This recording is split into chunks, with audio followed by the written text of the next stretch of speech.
Fáilte go Cruthaigh, pud créile a bhreaníonn na ceann ródathe atá Croí agus gnólachtaí ulmhínacha trí Ghaeilge.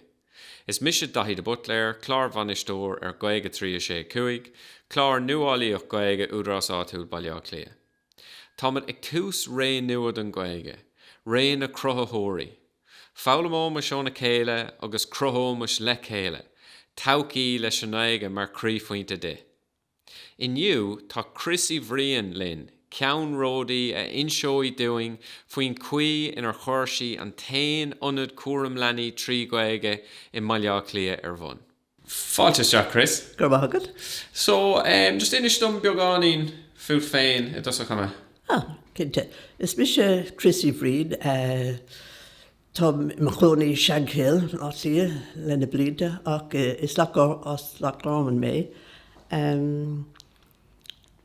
Tom ag obair san airnáil cuaram leanaí le 5 bliain is féin ó níos mó déirigh. Agus sinné ní lórán eile le rágam. Well, déirhan ba neart eile le rá. Níl tú géirí go tas nói. So, aber tá obair ceann ródaíoch, dearach daoine áirithe bunagat le fadan lá an muis sa seanchill le Croí na Coille. So, just mínig dom beagáín cadatá gceist le Croí na Coille. Se, is ionad cuaram leanaí trí Ghaeilge agus bíonn muid ar oscailt ó a thucht go dtí sé cuile lá. Is grúpa d'ard caiid dáin muid agus tá fearn ítach agus ilte againn agus tá liste fada fehh againn I gcónaí. Agus dás Croí na Coille ó físe bhí agam héin, blionntá héin, agus tá anráidúil aníos go sé buinte amach agam. Anna bha, agus cad a sppraig an fís sin? Se, well, bhí sim agam I gcónaí I bhorbert leanaí agus sa Ghaeilge. Agus chuir gármad le chéile ar dús I maithach féin le níonra beag. Bhí sé oscail ó ní go dtí dóideag agus bhí sé íteach agus hean bheith le napáiste lom agus just an méid a bhí siad an súisteach. Ní raibh siad búrtha faoin Ghaeilge mar níor thuig si gur teanga éagsúil a bhí arsúil acu nó aon rud mar ag an am sin tá siad ag bheallam teanga ar aonós. Agus de réir a chéile fógraíocht Jóntais de grúpaí pobl chun chuir le méid na creisina sa tír. Onas go mbeadh níos mó rá in ann dulmach ag obair. Agus ribh sin ní raibh mór an airgeil fáil san airla agus bharrtaigh mé go rachaí mé ag obair ar airgeil áilt.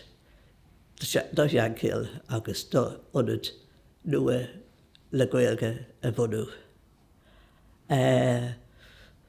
Leabhar mé le grifúr ar dús mar bhí si sé ólach níos ólí ná mise ar an ábhar agus bhí si an cabhrach agus thug si misneach dom.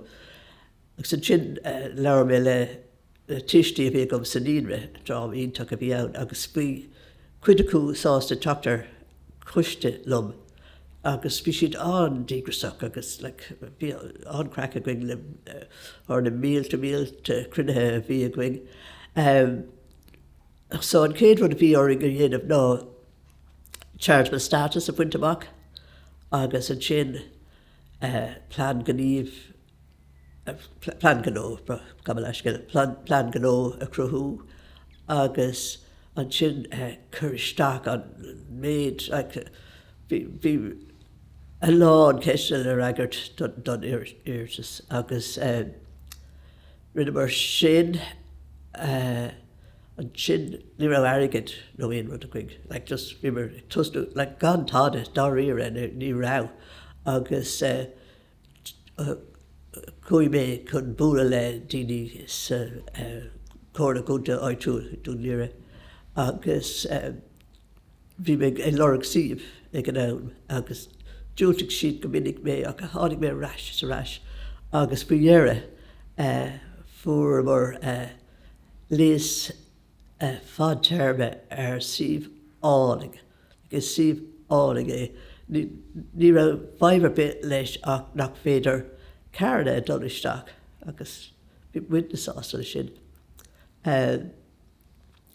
Sin dairig ling Jotas a áilt agus tar éis 5 bliana bhí mar astrathe ón Chistin go dtí ionad bra bhí in ann ghlach le páistí 3 bliain ar aghaidh ar feadh lá omláin agus bhí mar ar móthar.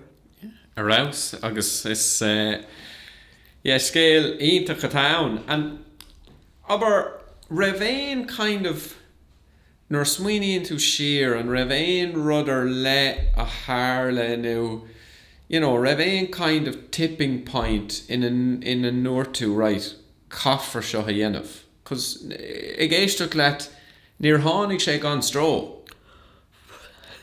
So tá sin fear. So carvas a hánig an tomato sin. Well, is stolum go an spéisiigh me mháthair sa Ghaeilge agus tá sin unam freisin agus bhí me géirí go bheadh sé gachéine. Go mór páistí óga. Yeah.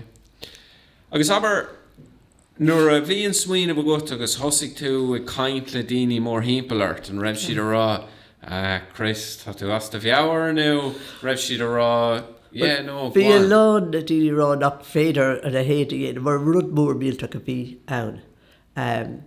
Ach is cuimhin an bhean amháin dúirt lom well ní dólam gur féidir é dhéanamh ach más féidir déanaí tusa é.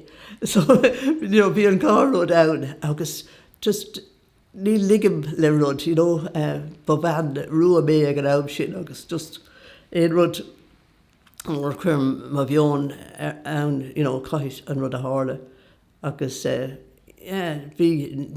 an bhí beag an áras orm féin ach just bhí me chun é dhéanamh agus bhí isa gom slí gur féidir dom. Agus inistum beagán faoin kind of cúpla bliain sular glach tú leis an cinenne tuairt faoi, like an raibh cadre a gcónaí taréis a bheith a gut leis an aige nó, ar kind of raibh sé taréis teachtasteach a héal agus bhí tú géirí ról níos lárnaí dé nó. Well, is tólam go raibh a fáiste go léir ar scoil agus bhí an táim agam, rud a dhéanamh agus an sin thosaigh mé an níonra. Agus ní raibh sé sin róiach mar bhí cabhar ann ó na díú Ghaeilge agus ruí mar sin. Agus just bhí sé tráthúil nuair bhí mé sa níonra gur tháinig na Jotasí nach dagan rómhinnig. Agus sin an rud a spreag mé. Just airgad áilt don counter. Anna bha. And aber bhí tú luigh tú lom níos luas ar thosnaí mar a tafad, so bhí tú taréis an scoile ágáil nar bhí tú 15. Ja. Agus an sin nar bhí seachtar páiste gut cúig tú reis agus rinne tú freistad éir. Rinne. Yeah. Agus an raibh sin kind of mar cuid an rud a spraig tú, like a dollar rash ag denmh an stad éir agus a rá, tá mé géirí rudí ulmhíach i dhéanamh sa phobal seo leis an tanga seo. Well, so sin go dá stéiring beidir gur fear é sin ach an rud bhí ann ná is tólam go raibh spéisiigh me mháthair freisin san idachas, ní raibh an targad a gcuig fannacht ar scoil ach bhí mar i gcónaí láin sásta ar scoil agus bhí mise an ist ré chun céime bhainteach. Ní raibh an fís sin a gom gur deran na céime agus a masters tip go beag onad cuam leanaí a gom. Ní raibh sé sin ann ach just dá sé.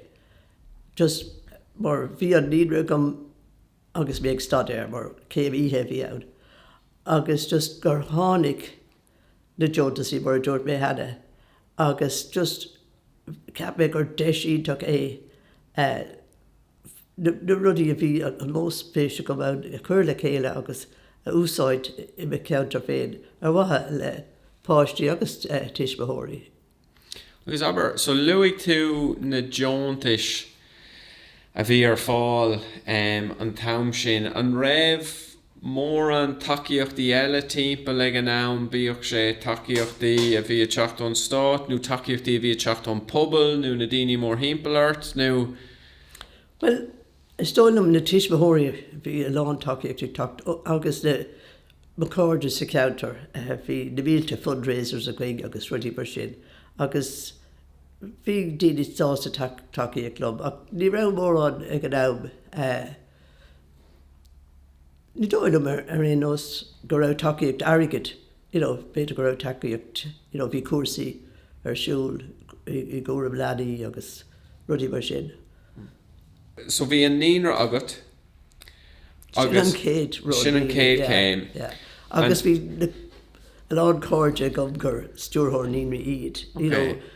Fa drám íadach iad agus, bhí siad sin cabharach freisin. Agus aber an sin, so kind of bhí an físeo agat I gcóir ionad cuaram leanaí trí Ghaeilge. Agus thosaigh sin sulla fórsibh an spás an cóirle, nó kind of cuaigh sibh ag éileamh an spás an cóirle agus nuair fórsibh an spás bhí sibh an ann an service sin a chuir fáil. An céad rud a bhí go raibh an Joantas ann, agus chud an Joantas a áilt bheadh ort siomh a bheith agat. So tháinig an Joantas is an céad run a bhí ann. Mar ní féidir é dhéanamh gan, ní raibh airgid nó aon rud a Ghaeilge. So an rud cumar chuig a cóir a gúnta, agus bhí sé go hínta go bhúra mar áit, ach dibrig mar go Cruthaigh níor hála sé háirithe. So raibh sibh a plé le polatóirí an tam sin? An fád se, agus dúirt duine dóibh cin fád nach polatóir tosa Cris.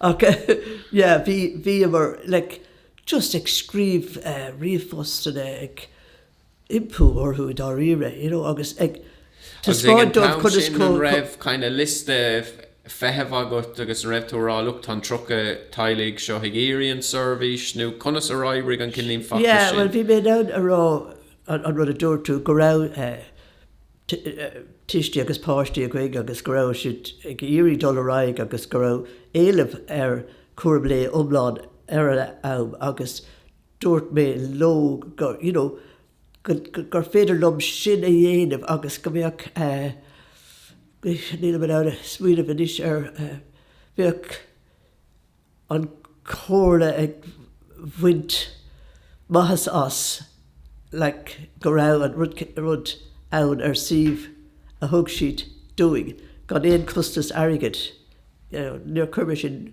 rómha.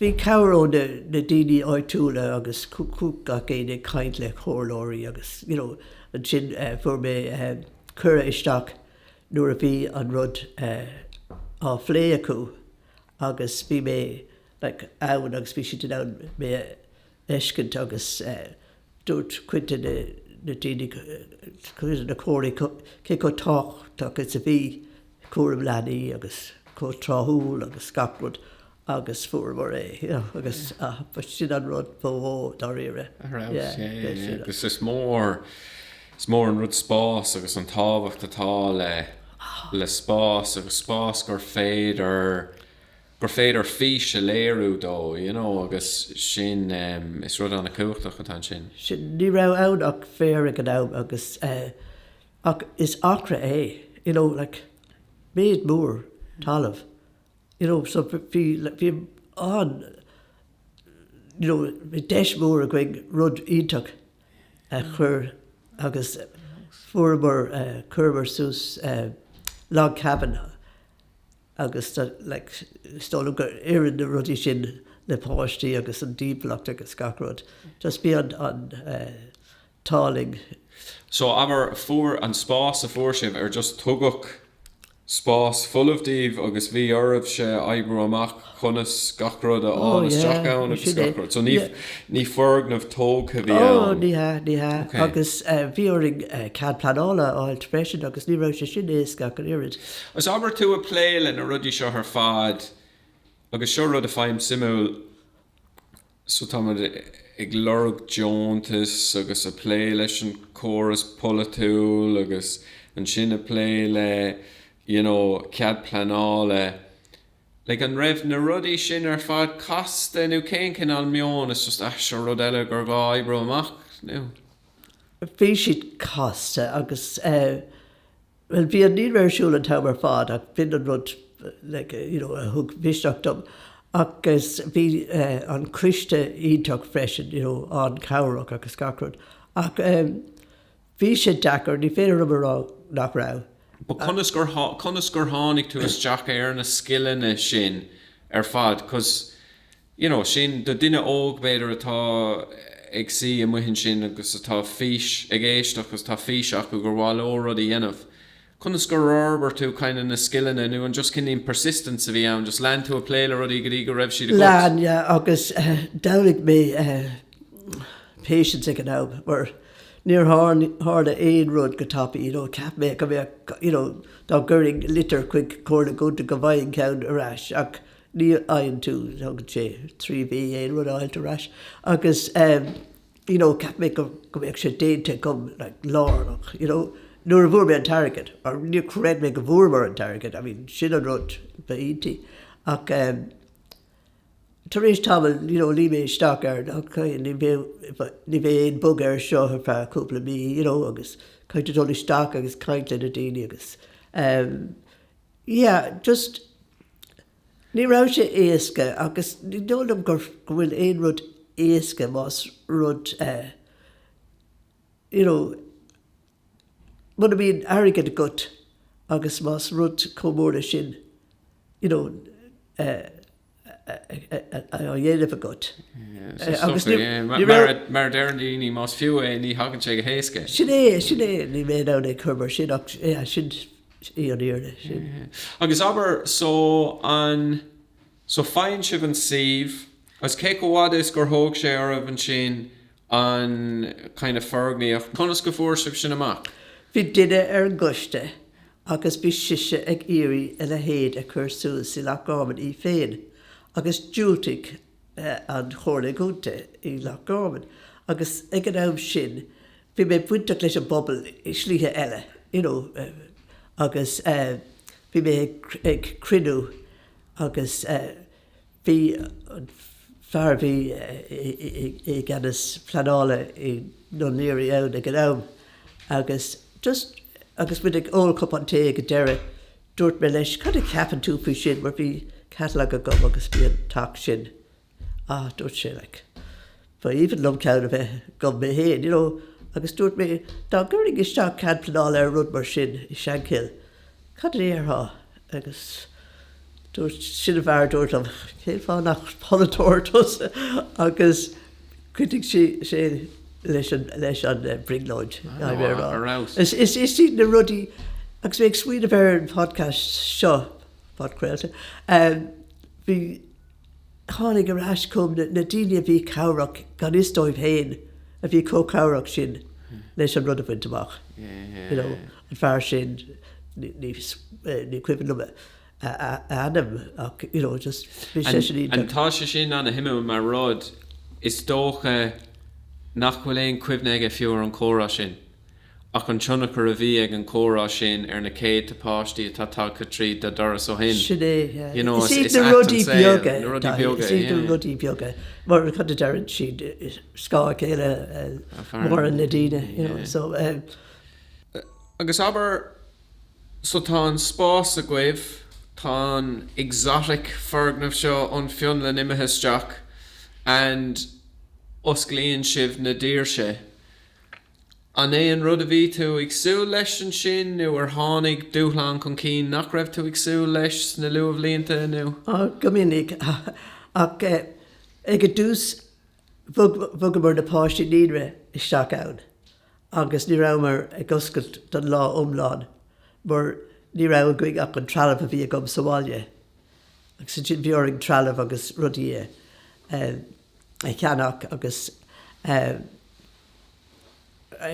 an sríanamh sin bhí clán amháin a thug ísacht airgid dúig chun ciste de chuiristeach mar bíort ciste bheith go chun cuam lé bheith go agus bhí sin ítach freisin. Bhí na míltatíine ag cuiidú i slíthe agsúla.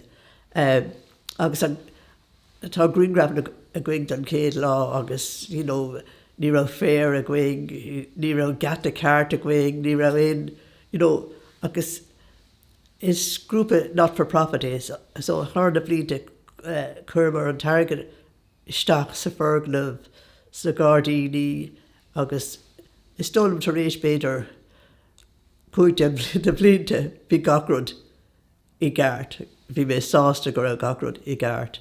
So do réir a chéile a hála sé, nuair oscail mar ní ra ánach beidir ceirpáiste déag nó mar sin agus aníos bhín chuige agus is dólam go raibh ar siúd ar maidin ar dús agus tar éis sin don lá omláin agus tar éis sin thugamar páistí iarscoile. So aníos bailín muid páistí ón gá scoil na béarna áitiúla agus tagann siad cúing tar éis na scoile. Agus an bhain siad san decorain sin ar tá sibh se lear Ghaeilge lo?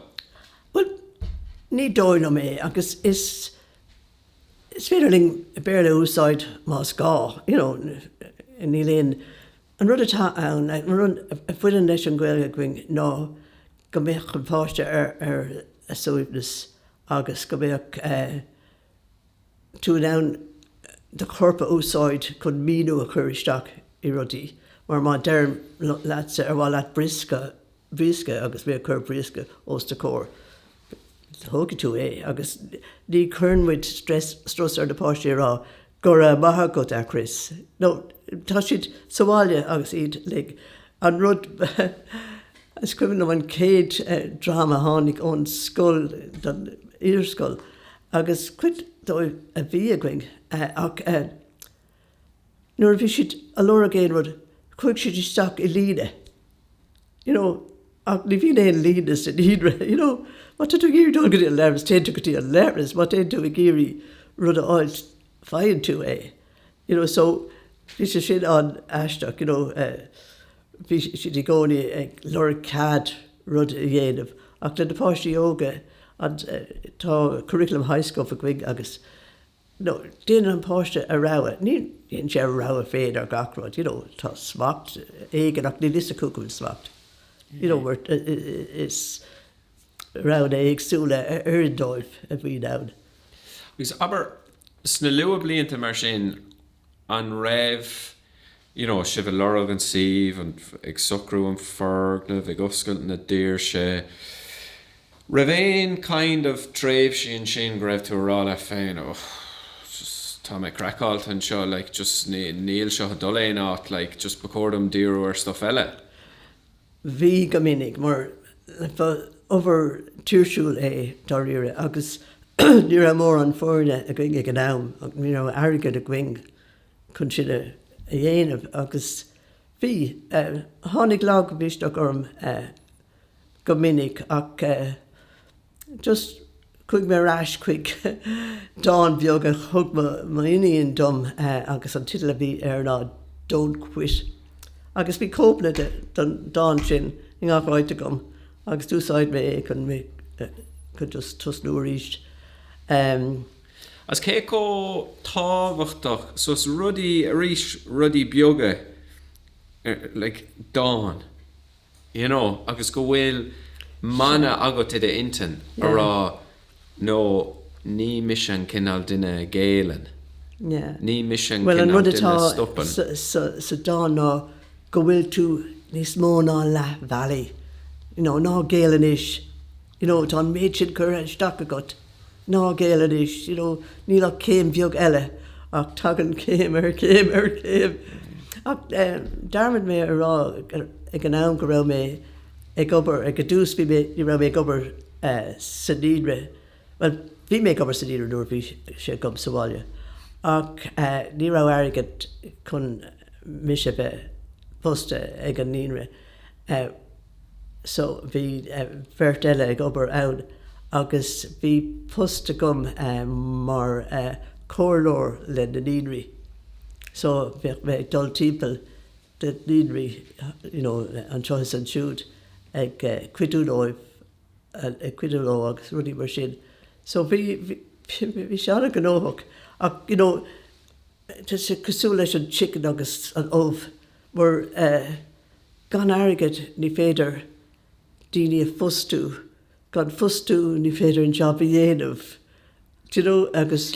A ceann an rudí gur bíomh an lom ag éisteach leat an seo is bhíart dul ar an eistar chun roinnt an rudí sin a bhaint amach. Cos ceapan mammantí rud a Harlíonn is déirtar le grúpa pobl éigean á seo €2,000 ta agus eagraigh rud éigean.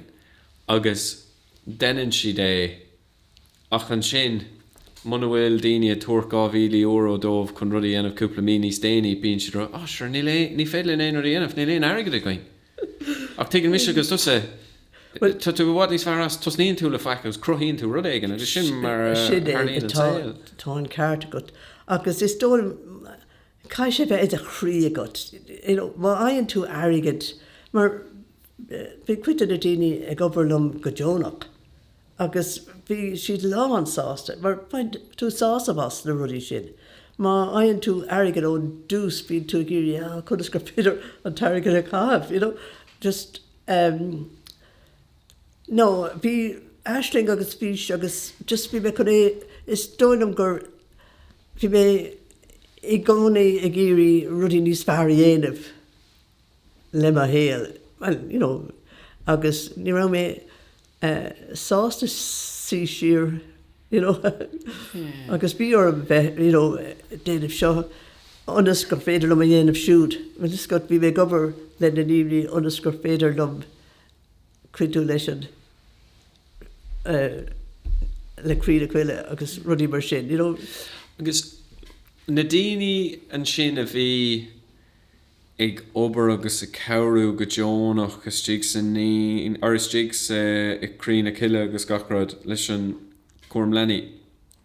Raibh mór an de sin raibh siad an spraigthe le na Ghaeilge nó raibh seo mar rud a bhí a tuairt an tanga chun bathe in asailta nó Bhí bannig obair lom agus bhfuil me léhí ar ceirce córád an céad uair, agus bhí sé obair léhí lom agus bhí si ionach, agus bhí si ann agus... So neachci tú ag an corpal córá sin ag súil le teacht ar fostathe? No, bhfuil me léhí bliad a ribh sin. Just sin cótháirlathe a bhíon ann. Bhfuil me léhí bliad a ribh. Agus sin bhudig me an níre, agus tháinig sí le páiste. Agus dúirt mé léhí tar éis tabal, tá me géirí sin eile an féidir leat cuidú lom. Agus dúirt si bhfuil fadí me le a fáiste. Agus bhí si gobar ling, stóil me fé sé ó seach do blianta. Agus bhí si ling ann, agus bhí ma iníon féin ann. Cai mé rá gur dás mé cuinte na múntóirí mé héin. As an raibh sé dachar teacht ar múntóirí thar na mblianta? Agus tá sé fós. Bhí sé dachar. Bhí daoine le scill na cuairm lenny, agus bhí daoine le Ghaeilge. Ach tá sé an dachar a gárad a áit le chéile. Agus an míon éon cuasaí ar siúil ag dramaní ag géirí kind of na fosta sin a láthair nó? Tá cuasaí ar siúil agus tá cinnte go bhfuil siad ionach agus bhí na bhíonta leabhar a bhí cabhraach don rudí sin, leabhar de fáistí, leabhar de daoine bhí a géirí Ghaeilge bheith acu. Ag an am céine nuair a bhíonn tú ag obair ó thuc go dtí a ceathair nó ní mór an ama a gut díúisteachar na rudí sin. Agus bhí ní rá lífach na Ghaeilge ag aine stóilm ag a dús. Agus an rud beháchtaí lom caiimé rá ná go mbeadh cion acu ar páistí agus meas acu ar idechas lua blianta. Agus an sin bhí an Ghaeilge riachtar freisinach gan an meas sin a bheith go ar páistí ní ra is ásta iad a bheith ag oberling. Well, ní léon bhach go dtige siad cáhéin an orúach ní higann siad chun páiste lá. Sin an áib agus uirte ní héad an gá rud le chéile má tá sa go háid a héad an orú. Ach tá an rud sin an himú gur luigh tú ag an tús ní raibh Ghaeilge go bha ag go lán na daine bhí plé leis an rud agus ceapam go minic go mímod a brenn ar rudaí agus a rá gur daine a bhfuil Ghaeilge acu an clíomháin gur sin na daine a bíon an chóir rudaí ar bun agus a crothú rudaí trí Ghaeilge ach tá ilm a duine cosú leta muhin sin agus tá rud táhaach beidir ní fuórtú na deisina agus tain tú amach agus crothíonn tú rudaí le bhfuil na deisina go féin ach le bhfuil na deisina ag daoine eile agus tá sin anna cuachtach.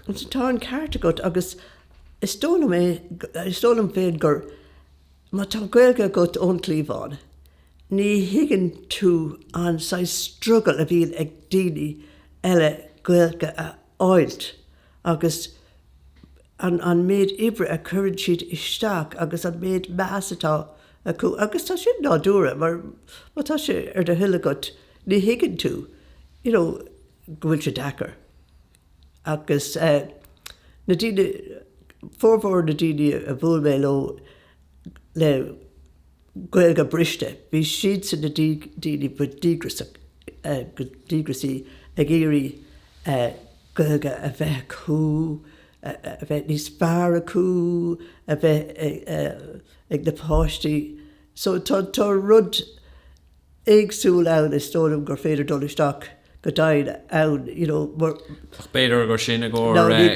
pócréile eile ní lomsaach éire ní higann lomsa é ach tá rud ann. Détá ábhar dochtúireachta a dhéanamh ar an ábhar cinnte agus ábhar dá méid tú le tosnú a ríis Cá an bhfuil éon rud amháin a dhéanamh tú difriúil? Ní dhéananig. No,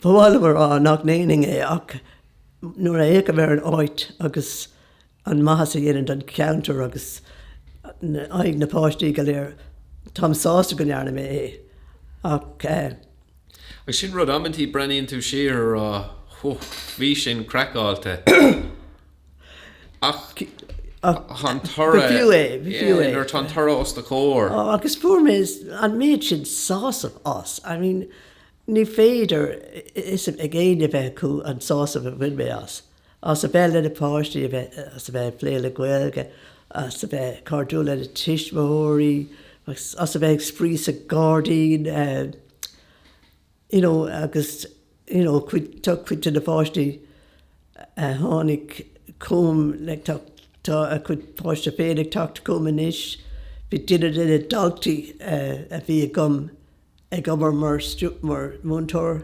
lom so is caithfidh gur ardú Croí mór na rudí sin tá sé ítach nú fiú nuair atá tú siúil síos na sráide agus tá daoine beidir nach bhfuil feice gosa le 15 bliain agus inis tá siad ina daoine fást agus tá siad a banú dit an aige le caithfidh go bhfuil sin go hálaigh. Sin ítach agus bhí mé ag siúil timp na háite cúpla bliain ó hin agus féoch grúig rua a gom agus inis tá an grúig bán agus ní aithníon aine mé ach chunig mé búcail agus déirn go raibh si 50 ó 52 agus dúirt mé Kevin a dúirt mé agus dúirt sé agus sin dúirt mé díaghaid Kevin Cris a dúirt sé sé ítach agus ní rah sin ann chórá a bheith gom é Ghaeilge ach bhí sé rá an maithe sa rinne an Ghaeilge sa níonra dó agus ar scóil agus le toirí na háteiste agus scacrod agus bhí sé sin ítach ar fad. Anna bha. Agus aber tá méid duine amach an seo so ceann na mórsprochan atá going Tá mar I géirí a bheith ag insin scéalta cosú le doscéal le go spragann sé daoine eile muhann sin chun a bheith a crothú rudaí tríghaige. Cos cred an muidne, is féidir le daoine rudaí atá sárha crothú tríghaige agus má tá siad sárha éróí thar cín lo. Ach má tá duine muhann sin ag smaoin of beidir bhálum rudaí dhéanamh I mo ceantar féin bíoch sé duine le níonra tá ag géirí creis a bhaint amach nó beidir tá géirí cuman cisfeile a chur bun nó gnó café a chur bun tríghaige. Cén cóirle a thuaireach tú dómh? Well, yeah, it's done. Ma tá níonra go tá tú le valley chun cuam leanaí a bheith agat. Mar higann tú na rialcha tá ann a déis agus gachrod. So it's daring load a raig leat, mar tá más féidir leat áite áilt cís nó mar áite a thógáil béitú an sin a dhéanamh. Ach éine eile is dólam just éonar atá gard a Croí agus tá tú ag obair leis nó ag bhaintach leis imhuairne chuir Ghaeilge leis. Ná thosnú rud ná higann tú féin nó éon rud mar dheall an Ghaeilge. Just caiid an grá a bheith agat don ábhar agus chuir tú an Ghaeilge leis sin agus an sin feici daoine gur rud ionach an Ghaeilge. Stólam go bhfuil íomhá dá riire agus an Ghaeilge agus nuair dearann tú Ghaeilge dearann daoine búcan bón ó rud mar sin mar tá siad nárach nach chuir siad len Ghaeilge a úsáid. Ach más féidir daoine más féidir go mbeadh sé feicáilte daoine ag sprí is a caint is fiú mana bhfuil tú chun tugrú a bhunú bí an muhann sin ag leabharting Ghaeilge. Fé Ghaeilge tá agat agus ag buin tanamhas agus gan a bheith nárach muna mín sin líomh agat ar óil leat sa dearra. Agus is sin rud ceap mammantí breathan daoine go bhfuil beidir tá Ghaeilge acu ach beidir ní breathan siad go bhfuil Ghaeilge mac go leor a gur céir níl mé riamh umlan cinnte. Ach ní bhíonn muid có consciúsach nuair támad a duinmh botún agus muid a leabhart a méile. Sin an rud agus ag tam contact da sin mé héin an impostor syndrome fós agam mar fiú go digim gur go bhfuil daoine a géirí just a chórád níl siad a géirí clocht a grabadí a dhéanamh leat.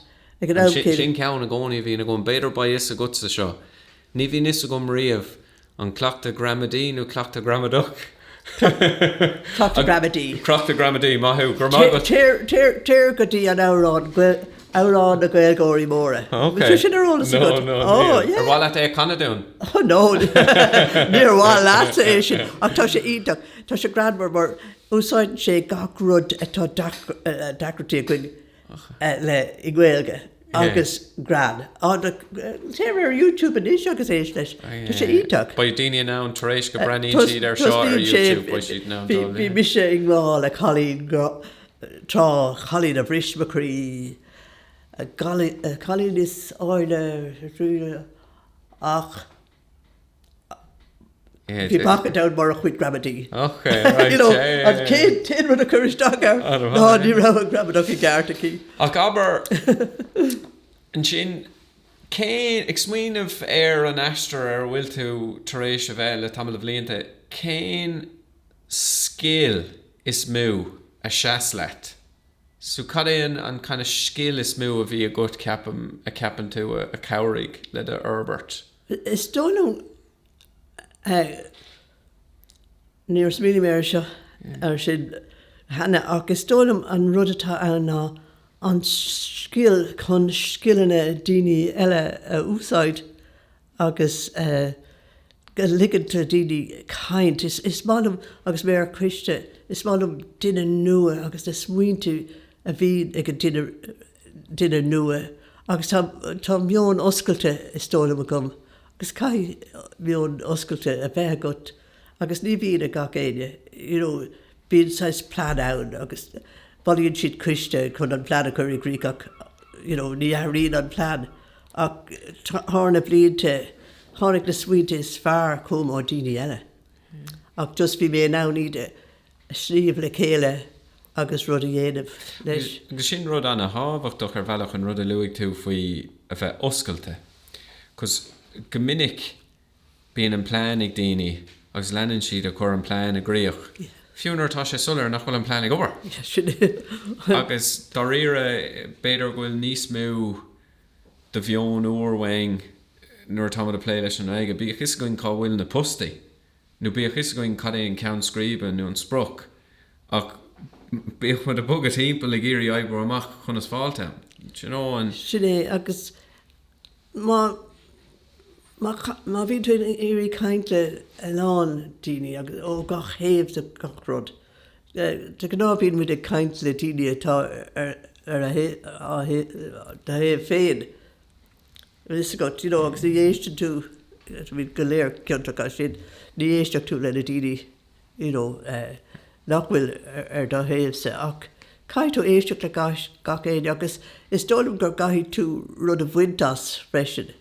It's just is féidir le gur mhór mé insráid ó na mílte daoine nach féidir lom a chóramh nó atá dairte gom inis ach just gach rud nua is dólam go mín berm grimer gach rud nua, agus nuair a bhí mé níos óige bhíoh me grifúrcha Cris will have a book for that. Bhí mé gcónaí sa leabharlann, a léamh rudí conas madra réáil conas seo dhéanamh agus an níis le Google, wow. Luigh tú an sin an rud faoi imposter syndrome le kind of na Ghaeilge ach is ócha anna chu daoine ar tá siad a tosnú rudí agus a cruthú rudí bíon an féin áras sin ann. An raibh sin na gutsa madar leis an kind of Croí na Coille na umláin nó raibh tú gcónaí cin líon muíach gan éireach leat. Cai mé go raibh mé muíach as an féin, mar bhís a gom go raibh na skillanna a gom chun obair le páistí chun rudí a agrú, just bhís a gom sin agus cuiú mhór bhí anná go raibh an céim fuinte amach a gom, bhí orm díúisteach ar rudí bhí leis an masters freisin, bhí na focaile a gom chun chur freagraí ar na hirirte sí bhí orí a chuiristeach. Tá sé sin antáachta go mbeadh an teanga sin a gut nuair bhíonn tú a chuiristeach ar rud. I méarla nuan ag a teanga na niirite. Sin é I méarla, agus gur féidir leat ábhartí loidir le focaile móra a chuiristeach agus, agus bhí mé ná sin a dhéanamh. Bhí mé cuiseach maith ag na rudí sin ar dús ach ní raibh smaachta gom ar ribh an stadair an digan tú. So chur na léachtóirí smacht orm, mar bhí orm kind of, bheith níos fearr ar éonos, níos curta. Agus aber Croí na Coille inis bhfuil éon aisling fián a gutsa do Croí na Coille nó bhfuil éon dá méach kind of do rá a fís a go le bhfuil an fís bant amach agat inis nó bhfuil fós rudí ann gur bhaile a eicáil. Tá an fís buinte amach a gom agus tá sé ionteach ar fad ach don taucí bhrealam dá méach tuairstad ceart ag na daoine tág obair I Croí na Coille agus le leanaí timp na tíre agus nach méach an strus sin orthú I Croí na Coille má bhíon duine amháin tín bíon ar na daoine eile bhd is mó ibre dhéanamh mar ní féidir é a chur ar lethíomh go amárach mar is páistí iad ach níl agad ann chun daoine sa bhreis a bheith fustathe go nó agency nó aon rud gur féidir an bhar sin a líne, just bíad na daoine eile obair níos daine, agus, yeah, ba bhfuil go mbeadh sé níos éasca orthú sa todhchaí. And aber fecim se go bhfuil so nuair a bíam le hobar amantí bíam a dul gáitna cosúla Cardiff agus béal ferriste agus fecim sna cathracha sin go bhfuil ó bhhad níos mú creisianí ar fáil bíoh si trí Ghaeilge nó trí Bhreatanis agus is dócha gur rud anna hábhachtach iad ar bhealach óháin chun taú le tailig atá leabhar Ghaeilge sa bhaile agus tá lán daoine a bhíon a dangháling ará tá labhraí mo Ghaeilge sa bhaile but tá beirt going gobar tá páiste sa creist agus níl siad na leabhartain Ghaeilge wrestling and then ar an lá bheile freisin de páistí nach bhfuil na Ghaeilge na tuismóirí sa bhaile gur féidir ló teachtasteach ar an Ghaeilge ba conas gur féidir lín na creisianí trí Ghaeilge bhéadú is dócha. Cos tá anna hime gom gur rinne tusa rud ceannródaíoch bhí níonra a gut agus bhain tú creis amach. A conas gur féidir níos mú daoine a chur a compórt nó takeíoch níos fearr a chur fáil de daoine le go bhfuil siad a rogha nach pobl I maileach clia gur féidir le daoine a páistí a chur go creis trí Ghaeilge. Well, sin aisling nach féidir a bhaint amach ró happy déirthing. Tá gantanas creisine I méle freisin I láthar na húra. Tá siad an Jackar. Tá an rialtas ag tuairt cabhar airgid tá na tistí ach níl siad ná áit I creis. Chun an targad sin a úsáid mar níl dóhann spásna ann. Agus níl freigra gom ar an ceist. Well, I dtíorna eile is faoin rialtas a bhíon gach creis agus faoin ní bhíon ar tistí fiú íoc ach má tá tú caint ar an Ghaeilge amháin tá má chuireann tú má thugann tú deontas de creisiine Ghaeilge a úsáid rud nach ra riamh ann féidir gur féidireacht é sin ach tá búrtha go mbeadh mar ní amháin cuaiream leanaí I Ghaeilge atá táchtach ná cuaiream leanaí ceart agus cuí I méil ar I Ghaeilge. I méileag nó I Ghaeilge. Tá na mílte skillne ag tastal chun obair le páistí ag an níos sin. Agus má bhín airgid ann féidir gur godógach daoine an targad gad an seirbhís cearta chur ar fáil. Níl freigra na ceiste sin a gom cha mé rá. No, cool, go mágad.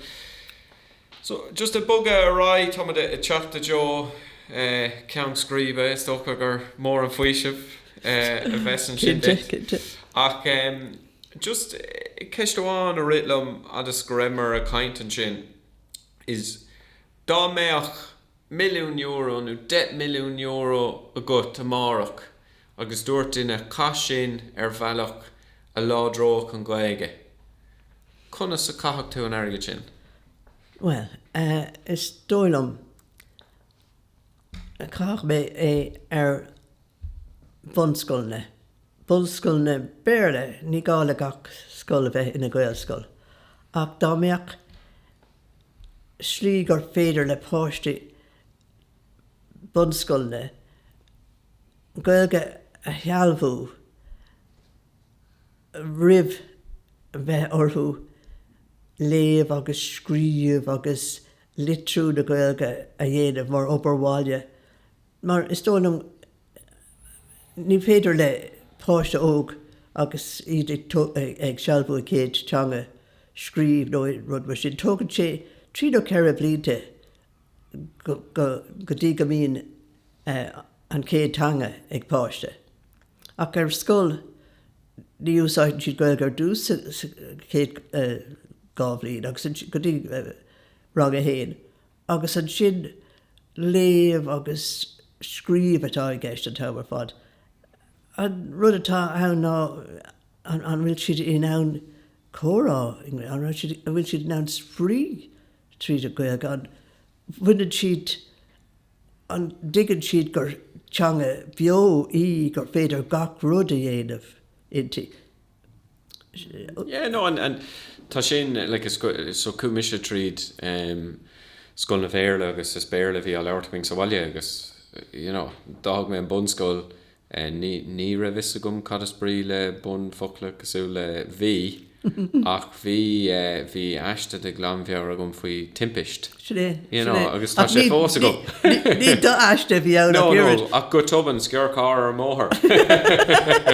Se bhí muid féidir rá go raibh aiste bháin a cí agus sin timpist bóthire a bhí do glamhear a cí agus an rud den os a cí dhéanamh ná aber gur no, just need make a very sweet of her Adam Ashta on firm, no, in rod. Agus scríb sé sin she's agus scríb she ach sin scéal hele an lá sin nuair bhí mé ag dul chuig a zú. Bhí timpiste gom. So yeah, no, it's dóilm like bhí sé dachar múntóirí, the skill sin a thuirt de páiste agus iad ag múna na hábhar eile, mar bhíochar chu na hábhar eile a múna é méarla. Ach dá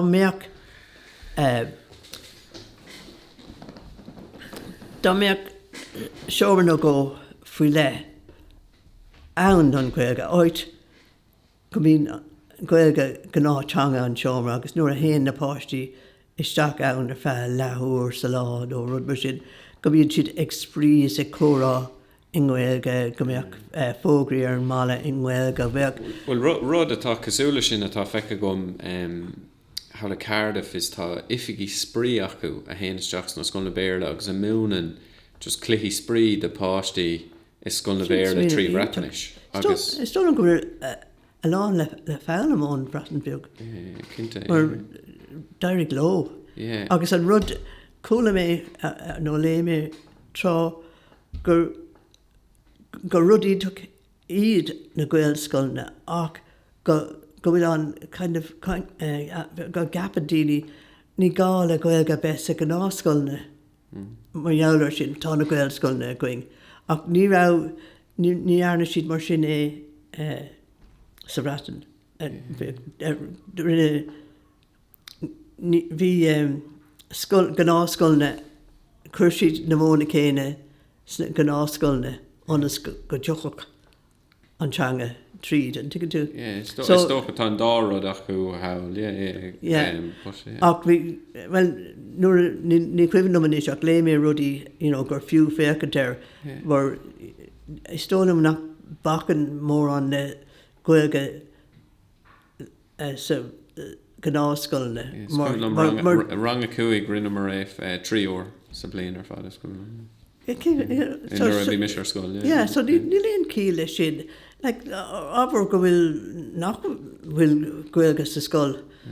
I mean, má hógan muid an Ghaeilge ón scoil agus go mín úr sa seachtain de gach éine is síomh le Ghaeilge healbú.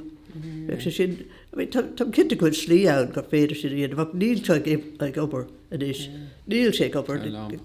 Agus tá siad ag caint faoi teanga orpa eile a chur sa bhn scoilne freisin. Sin an... Baile feicáil chunas éiríonn well, le sin. An aber an ceistéarnach dá méoch duine ná ag si ag éisteach le seo na cónaí amach timpeall airsa sa Shanachil, right? Agus dá méoch fánn gníomh orthú ach ní raibh vis acu, ní raibh éon smuoin a bhana láidir orthú. An bhfuil éon rud gur bíomh an leatsa eáil do pobl áitiúil gur bra leat do chuireach duine eile é ar mon I do counter. Níor smíní mé sin riomh ach is tólam go bheith se go das café nó aon rud i Ghaeilge agus fógraíocht taobh mé rudí mar sin. Anna cool. Well, Gurmín bhil go tasach de chuid ama Cris. Is mór an priviléid a bhí an dom éisteach le a scéal agus fála món eistar ionach bhfuil tú trééis a bheith héir le tamil a bblianta agus leúna dé ba me a reis i gán demlíonn agus beidir ba decreis Ghaeilge mai leor clia. So Tásúla go mar gur bhí amach go é.